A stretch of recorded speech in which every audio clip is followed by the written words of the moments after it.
अस्सलामुअलैकुम, क्या हाल है आप सब लोग के।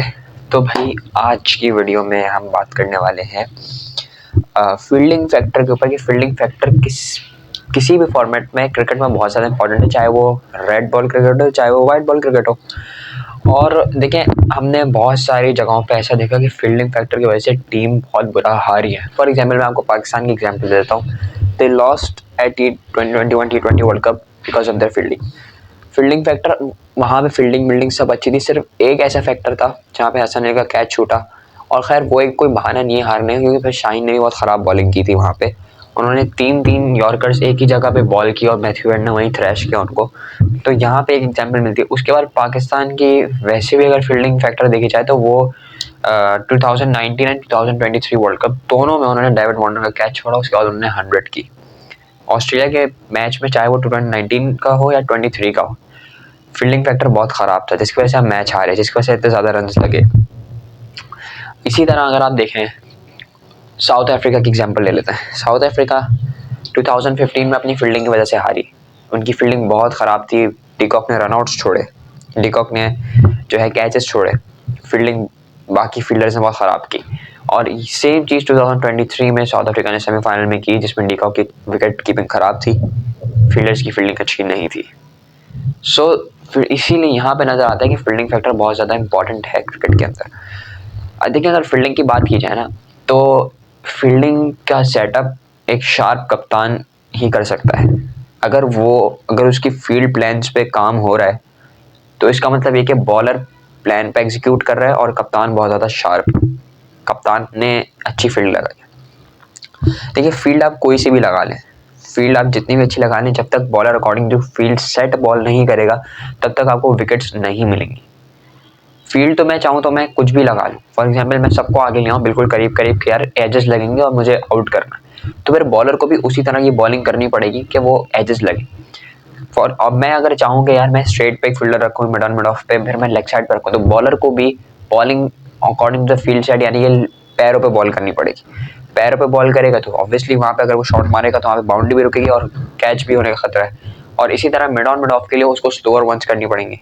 बॉलर को ज़्यादा से ज़्यादा जो है बैट के सामने बॉल खिलाना पड़ेगा ताकि जो बैट्समैन है वो ऑफ साइड ना जाए। अगर वो ऑफ साइड पे फील्डर रखता है तो फिर उसको बाहर गेंदें करनी पड़ेंगी। तो बॉलर को जो है ना वो फील्ड सेट के अकॉर्डिंग अपना माइंड बनाना है, और फील्डर्स को अकॉर्डिंग टू बॉलिंग बॉलर्स। कहीं ऐसा होता है कि भाई बॉलर का माइंड सेट नहीं हो रहा होता, बॉलर नहीं समझ पा रहा होता, प्रेशर में होता है कि उसको कहाँ बॉल करनी कहाँ नहीं बॉल करनी। तो वहाँ पे कप्तान और फील्डर्स का काम है कि वो अपनी फील्ड को ऐसा कर लें कि बॉलर जहाँ पे भी बॉल करे, फॉर एग्जाम्पल अगर फील्डर ये समझ जाए कि बॉलर इस एरिया पे बॉल कर रहा है, मिडल में ज़्यादा बॉल कर रहा है, ऑफ पे ज़्यादा बॉल कर रहा है, तो वो उसी तरह फील्ड सेट हो जाए उनकी कि वो ऑफ पे फील्डर्स चले जाएँ और मिड ऑफ पे आ जाए, मिड विकेट पे आ जाए, ताकि क्या हो कि जब बॉलर उस एरिया से बॉल कराओ, चाहे वो प्रेशर में ही हो वो बॉलर, उस एरियाज पे विकेट मिल जाएंगी आपको, बाउंड्री सेव हो जाएगी आपकी। तो ये फैक्टर है जो कि इसमें सबसे ज़्यादा शार्पनेस जो है ना वो आपके कप्तान की है कि आपका कप्तान कितना शार्प है और वो किस हिसाब से फील्ड सेट कर रहा है। वो बॉलर के माइंड को समझ रहा है, वो बैट्समैन के माइंड को समझ रहा है, वो फील्डर्स को देख रहा है कि फील्डर्स मेरे कहाँ कहाँ हैं। और मैंने जैसा बोला कि एक अच्छा कप्तान ज़्यादातर विकेट कीपर्स में पाया जाता है, क्योंकि वो ग्राउंड के चारों तरफ देख रहे होते हैं विकेट कीपिंग एंड से। उनको समझे वो बैट्समैन वाला एंड है उसका, उसको समझ आ रहा होता है कि बैट्समैन यहाँ मारेगा, बैट्समैन का ये माइंड है, तो वो उस माइंड सेट से बड़ी अच्छी फील्ड सेट कर सकते हैं। अगर अब बहुत से लोग ऐसे हैं जिनसे मैंने सुना कि यार टेस्ट क्रिकेट में फील्डिंग का कोई फैक्टर नहीं है। भाई क्यों नहीं है? टेस्ट क्रिकेट में आपको विकेट्स चाहिए, लाजमी विकेट्स चाहिए। अगर आपकी विकेट्स नहीं होंगी टेस्ट क्रिकेट में तो आपके बिला वजह लंबी होगी, डे आपका खिंचेगा, आप प्रेशर में आओगे, सामने वाली टीम आपको लीड ज़्यादा दे देगी, फिर आपको टारगेट सेट अलग करना पड़ेगा। तो चाहे वो आप टेप बॉल ही क्रिकेट क्यों ना खेल रहे हो ना, फील्डिंग फैक्टर बहुत इंपॉर्टेंट है। मैंने टेप बॉल में इतना देखा है, फॉर एग्जाम्पल हम लोग क्रिकेट खेलते हैं, 4 ओवर की क्रिकेट है। अब फॉर एग्जाम्पल अगर मैं एक साइड बैट्समैन हूँ, मैं अपनी टीम के लिए ओपन करता हूँ, तो मैं गया, मेरा कैच छोड़ा किसी फील्डर ने, उसके बाद उन 3 ओवर्स में या उन 3.4 ओवर्स के अंदर मैंने खड़े खड़े 60-70 रन लगा दिए। मेरे एक पहली ओवर पे कैच छोड़ने के बाद 60-70 रन मैंने 3 ओवर्स में लगा दिए। तो ये एक फील्डिंग फैक्टर हो गया ना कि मेरा कैच अगर वो वहाँ पे वो फील्डर पकड़ लेता तो उसके बाद शायद मेरी टीम ज़्यादा से ज़्यादा 40-50-60 बना सकती। इसी तरह से अगर मैं दूसरी टेप बॉल की बात करूँ कि कीपर ने कैच छोड़ दिया या गलती से जो है क्या हुआ कि एक बाउंड्री जो है वो आपसे मिस हो गई, बैट्समैन ने शॉट मारा, आपसे मिस फील्ड हुआ।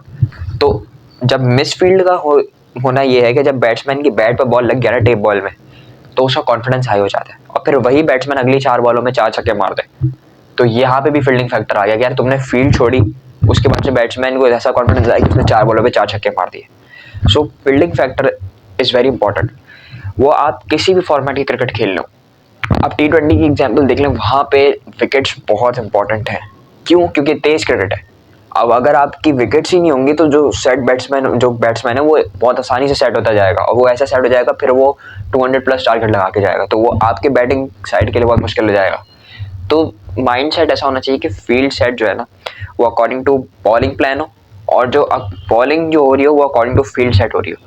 अगर इन दोनों का कॉम्बिनेशन, डायरेक्ट कॉम्बिनेशन बनेगा ना इन दोनों का, तो ही जो है वो विकेट्स मिलेंगे। अगर आप इसके इन्वर्सली रिलेशन पे जाएंगे ना, इन्वर्सली रिलेशन का कुछ है नहीं, इसका डायरेक्ट रिलेशन है कि field to ball, ball to field is directly proportional. Physics में पढ़ते हैं ना, directly proportional, inversely proportional maths में पढ़ते हैं, तो फील्डिंग और बॉलिंग जो है वो डायरेक्टली प्रोपोर्शनल एक दूसरे के। ये दोनों सही होंगी तो इनका रिलेशन अगर सही होगा कि अकॉर्डिंग टू रिलेट, एक दूसरे से रिलेट कर रही हो बॉलिंग और फील्डिंग, तो ही आपको विकेट्स मिलेंगी, वरना ना आपके प्लान्स एग्जीक्यूट होंगे ना आपको विकेट्स मिलेंगी।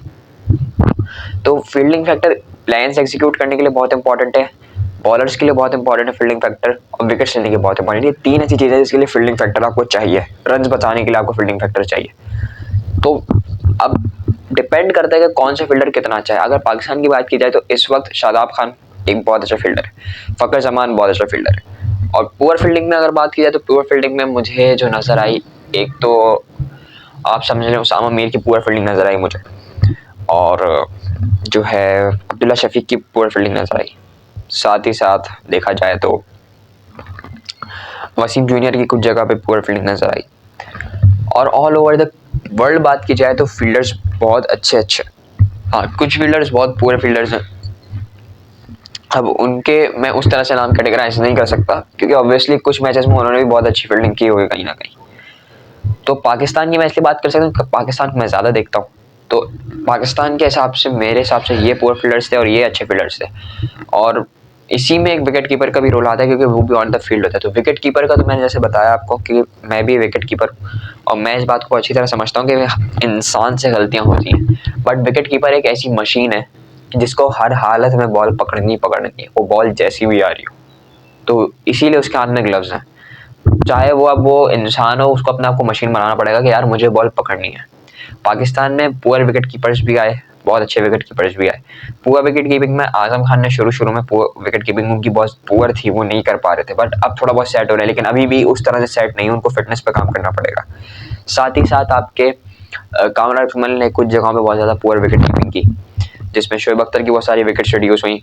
उमर अकमल ने कुछ जगह की, वैसे उमर अकमल की इतनी विकेट कीपिंग पाकिस्तान के लिए है नहीं, है मगर बहुत ज़्यादा नहीं है। उसी तरह बात की जाए कि सरफराज अहमद, अच्छे विकेट कीपर्स में जो हैं वो सरफराज अहमद आते हैं, लेकिन सरफराज अहमद ने भी कुछ जगहों पे विकेट कीपिंग पुअर की, जिसमें उन्होंने 1-2 कैचेस छोड़े और एक शायद स्टम्प, 2 स्टम्प छोड़े उन्होंने, कुल मिला के 4 से 5 उन्होंने मिसफील्ड की, जिसका रिजल्ट ये निकला कि कोई ऐसा कॉज नहीं हुआ, लेकिन ये है कि वार्नर की वो विकेट बहुत इंपॉर्टेंट थी जो टेस्ट क्रिकेट में। लेकिन उसके बाद सरफराज ने कमबैक अच्छा किया, उन्होंने फिर डाइव मार के जो है वो अपने सारे उन जो भी उन पे इल्ज़ामात या जो भी कह लें, जो भी उन पे बातें हो रही थी उनकी विकेट कीपिंग में, उसको उन्होंने जो है वो फुलफिल किया। तो अच्छे विकेट कीपर्स में सरफराज का नाम आता है, क्योंकि वो उस टाइम पे पीक पे थे जब आपका कामरान अकमल जा चुका था, उमर अकमल आपका विकेट कीपिंग कर रहा था, और फिर सरफराज आए थे। तो उस टाइम पे पाकिस्तान की विकेट कीपिंग डिपार्टमेंट को सरफराज ने संभाला 2016 से लेके 2019 तक, यानी देखिए 3 ईयर्स, तकरीबन 3.5 साल उन्होंने पाकिस्तान की विकेट कीपिंग डिपार्टमेंट को संभाला।